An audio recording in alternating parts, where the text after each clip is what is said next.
Hello everyone. তো আমার আজকের রান্নার ফাইনাল লুক হচ্ছে এটা। এই যে মুগ ডাল দিয়ে মাছের মাথা রান্না করছি। কাতল মাছ, বড় একটা কাতল মাছ ছিল, সেই মাথাটা আমি রেখে দিয়েছিলাম মূলত এই মুগ ডাল দিয়ে রান্না করার জন্য। তো ফাইনালি আজকে রান্না করলাম।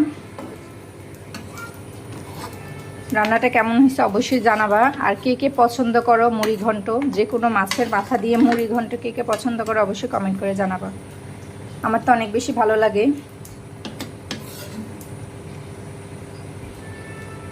আর এখানে আমি রসুন ব্যবহার করছি, পেঁয়াজ আগে ভেজে নিছি তারপর আর কি। হ্যালো এভরিওয়ান, কাতলা মাছের মাথা দিয়ে মুগ ডাল রান্না করব। এখানে আমি মাছের মাথাটাকে মশলা দিয়ে আগে থেকে ভেজে রাখছি। আর এখানে আমি পেঁয়াজটাকে লাল লাল করে ভেজে নিছি। এখন আমি এখানে পরিমাণ মতো একটু পানি দিয়ে দিব। তারপর এখান থেকে আমি এখন পরিমাণ মতো সব মশলাগুলো দিয়ে দিব। হলুদ দিলাম 1 চামচ,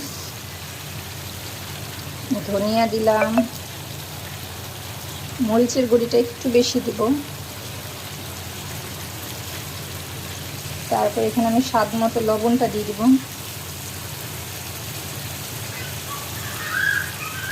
এখন আমি সব মশলাটাকে খুব ভালোভাবে, এখানে আমি মুগ ডালটাকে খুব ভালোভাবে মশলার সাথে কষিয়ে নিচ্ছি। এরপর পরিমাণ মতো পানি দিয়ে দিব। আর আমি এখানে কাঁচামরিচটা ব্যবহার করি নাই, আমার ঘরে যেহেতু ছিল না তাই আর কি শুকনো মরিচের পরিমাণটা একটু বাড়িয়ে দিয়েছি। আপনারা অবশ্যই কাঁচামরিচ ব্যবহার করবেন। কাঁচামরিচটা ডেকোরেশনের জন্য দেয় বা টেস্টের জন্যও দেয়। আমার ডালটা মোটামুটি কষানো হয়ে গেছে। এখন আমি এখানে পরিমাণ মতো পানিটা দিয়ে দিব, দিয়ে ডালটাকে খুব ভালোভাবে রান্না করে নেব।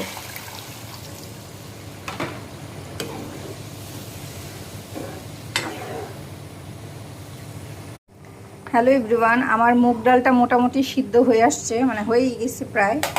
এখানে আমি এখন আগে থেকে ভেজে রাখা এই যে মাছের মাথাটা দিয়ে দেবো। কাতল মাছের মাথা, একটা বড় সাইজের কাতল মাছ আনছিলাম, ওইটার আর কি মাথাটা রেখে দিয়েছিলাম মুগ ডাল দিয়ে মুড়ি ঘন্ট করার জন্য।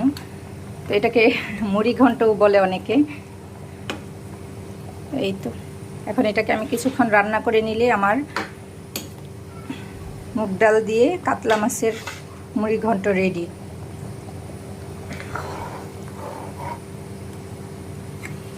তোমরা কে কে পছন্দ করো অবশ্যই জানাবা। আমি এখানে কাঁচামরিচটা অনেক বেশি মিস করতেছি, উপর দিয়ে কয়টা কাঁচামরিচ।